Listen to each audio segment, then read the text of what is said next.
ఒక రకమైన పరిపాలన. ఆ పరిపాలన కాదనే కదా మీకు పరిపాలన ఇచ్చారు.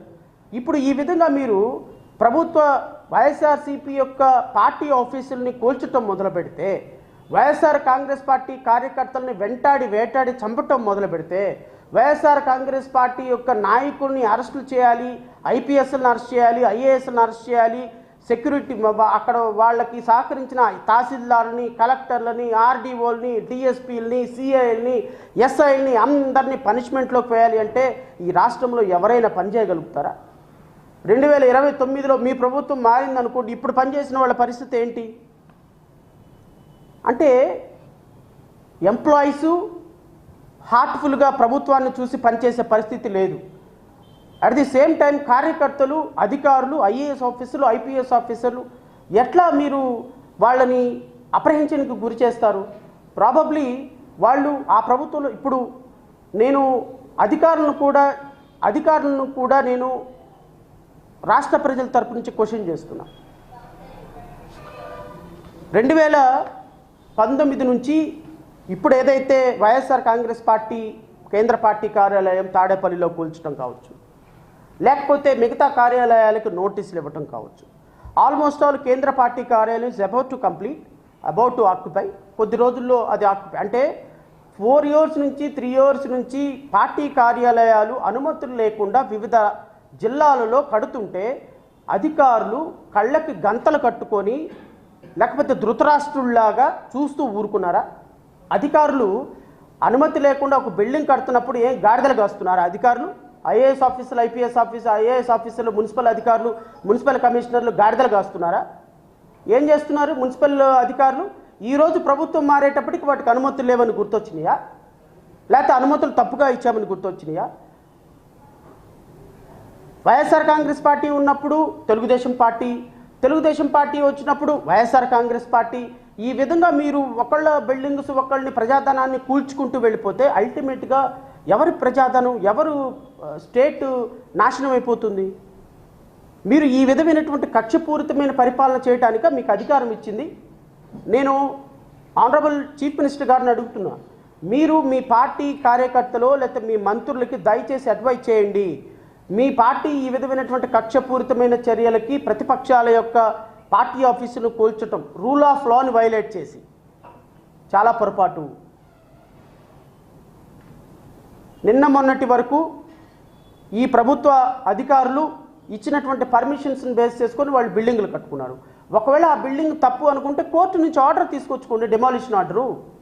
కోర్టు ఆర్డర్ తోటి ఈ బిల్డింగ్ను కూల్చామని, ట్విన్ టవర్స్ అని భారతదేశంలోని అత్యంత ఖరీదైన టవర్స్, 15 సంవత్సరాల సుదీర్ఘమైన న్యాయ పోరాటం తర్వాత అవి ఇల్లీగల్ బిల్డింగ్స్, వాటిని డిమాలిష్ చేయమని సుప్రీంకోర్టు ఆర్డర్ ఇచ్చింది. సుప్రీంకోర్టు ఆర్డర్ తోటి డిమాలిష్ చేశారు. అది వదిలేసేసి మీరు మీ ఇష్టం వచ్చినట్టు రాత్రికి రాత్రి బుల్డోజర్లు తీసుకొని వెళ్ళి పార్టీ ఆఫీసులు కూలగొట్టి పార్టీని భయకంపితులు చేసి ఈ రాష్ట్రంలో ఒక రూల్ ఆఫ్ లా లేని లాలెస్నెస్ని ప్రవేశపెడితే మీరు రేపొద్దున పరిపాలన ఎలా ఉండబోతుందని ప్రజలకు సంకేతం ఇవ్వదలుచుకున్నారు అని దయచేసి మీరు ఒక్కసారి ఆలోచించమని కోరుతున్నా. ఈ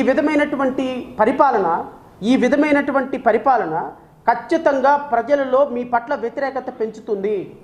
మాలాంటి వాళ్ళం పోరాటం చేసి ఈరోజు మీరు గద్దెనెక్కి అనుభవిస్తున్నటువంటి ఈ అధికారం అనేది, ఇలాంటి అధికారం అనేది ఖచ్చితంగా ప్రభుత్వానికి మాయన మచ్చలాగా మిగులుతుంది. నేను మీకు రాష్ట్ర ప్రజలకు ఒక జడ్జిమెంట్ చదివి వినిపిస్తా. ఎందుకంటే ప్రభుత్వం అనేది చట్టానికి అనుగుణంగా పనిచేయాలి. ఒకవేళ అధికారికంగా వాళ్ళు తప్పు బిల్డింగ్ కట్టుకొని పర్మిషన్ లేకుండా బిల్డింగ్ కట్టుకుంటే what the government is suppose to do? Government should follow the rule of law. What is the rule of law అనేది మీ లాయర్లు మీకు అడ్వైజ్ చేయాలి. ఈ రాష్ట్ర అత్యున్నతమైన high court 3 ACs Hyderabad versus municipal corporation of Hyderabad అనే కేసులో చాలా స్ట్రింజెంట్ గైడ్లైన్స్ ఓవరాల్గా రాష్ట్రంలో జరిగే ఏ డిమాలిషన్ అయినా సరే కొన్ని ప్రిన్సిపల్స్కి లోబడి జరగాలి అని ఎప్పటిది 1994లో 3 benches ధర్మాసనం సుప్రీంకోర్టు జడ్జిమెంటు చాలా కేటగారికల్గా చెప్పింది. ఆ విషయం మీకు తెలీదా? 14 సంవత్సరాలు ముఖ్యమంత్రిగా చేశారు. ఎవరో ఒక ఆయన ఆయన కాలేజీలు ఎప్పుడో మూపిచ్చేశారని నారాయణ వచ్చి ఒక మినిస్టర్ అయిపోయి సాయంత్రానికి మినిస్టర్ నారాయణ మున్సిపల్ శాఖ మంత్రి అనుమతి ఇచ్చాక పడగొట్టేస్తారా? అంటే అధికారులకి ఒక నియంత్రణ, సుప్రీంకోర్టు, హైకోర్టు, ఒక ప్రిన్సిపల్ ఆఫ్ లా ఈ రాష్ట్రంలో ఏముండదా? అంటే మీ కాలేజీలు మూపిచ్చేశారని ఒక అలిగేషన్ ఉంటే మీరు బిల్డింగ్లు పడగొట్టేస్తారు. మీ బాబు జాగీర్ అనుకుంటున్నారా ఆ రాష్ట్రం? నాకు అర్థం కాదు. లేకపోతే మీకు ప్రజలు ఓట్లేశారు కదని ప్రజలు పిచ్చోళ్ళలాగా కనపడుతున్నారా? లేకపోతే కోర్టులు పిచ్చిగా కనపడుతున్నారా? లేకపోతే మాలాంటి వాళ్ళు ప్రశ్నించరనేటువంటి ఆలోచన? ఈ రాష్ట్ర అత్యున్నత న్యాయస్థానం ఎప్పుడు ఇచ్చింది? ఇది ఇప్పుడు కాదు ఇచ్చింది. ఈ రాష్ట్ర అత్యున్నత న్యాయస్థానం 2 September 1994 reported law 1994 lawsuit AP 289లో చెప్పినటువంటి హానరబుల్ ఏపీ హైకోర్టు చెప్పినటువంటి గైడ్ లైన్స్ చూడండి. In any case there should not be any demolition after sunset and before sunrise. ఏ బిల్డింగ్ అయినా మీరు పడగొట్టాలి అంటే before sunrise or after sunset demolish చేయకూడదు. This is what the honourable AP high court triple bench direction in consonance with the Supreme Court directions. Number 2, corporation came to a conclusion keeping in the above guidelines in view that the construction is required to be demolished or pulled down. It should follow the procedure indicated below. The demolition should not be resorted during festival days declared by the state government as public holidays, excluding Sundays. If the festival day declared by the government as a public holiday fails on a Sunday or the Saturday, the corporation should not resort to demolition. Sunday or Saturday ఎప్పుడు కూడా ఏ demolition జరగకూడదు. Before sunset and after sunset demolition జరగకూడదు. This is what the direction by the honourable AP high court and by the honourable supreme court. కొన్ని వందల జడ్జిమెంట్స్లో before sunset after sunset demolition చేయకూడదు, Sundays Saturdays demolition చేయకూడదు, notice ఇచ్చిన వెంటనే demolition చేయకూడదు, court order ఉన్నప్పుడు డిమాలిషన్ చేయకూడదు. ఈ ప్రిన్సిపల్ కూడా తెలియకుండా ఎలా అండి అధికారులు తెల్లవారు 5 గంటలకు డిమాలిష్ చేసేస్తారు? తెల్లవారు 5 గంటలకు డిమాలిష్ చేసేసి ప్రభుత్వానికి ఏం సంకేతం ఇవ్వదలుచుకున్నారు అంటే కక్షపూరితమైనటువంటి డిమాలిషన్, ప్రతిపక్ష నాయకుల యొక్క పార్టీ ఆఫీసులు కూలగొట్టాలి అని కాలికి బలపం కట్టుకొని కూర్చున్నట్టు కనపడుతుంది కదా. రేపొద్దున మళ్ళీ వైఎస్ఆర్సీపీ అధికారంలోకి వచ్చి మీ సెంట్రల్ పార్టీ ఆఫీస్ కూడా కూలగొట్టేస్తుంది. అప్పుడు ఏం చేస్తారు మీరు? అప్పుడు రాష్ట్రంలో ప్రజలు ఏమనుకోవాలి, అధికారులు ఏమనుకోవాలి? పోనీ మీ పార్టీ ఆఫీసులకి ఏమైనా పర్మిషన్స్ ఉన్నాయా? మీ మంగళగిరిలో కేంద్ర పార్టీ కార్యాలయానికి పర్మిషన్ ఉందా? ఇప్పటికీ పర్మిషన్ ఇచ్చి కట్టారా? ఒకవేళ పర్మిషన్ ఉంటే టీడీపీ అధికారిక ప్రతినిధి ఎవరినైనా చూపించమనంటే పర్మిషన్ కాపీ.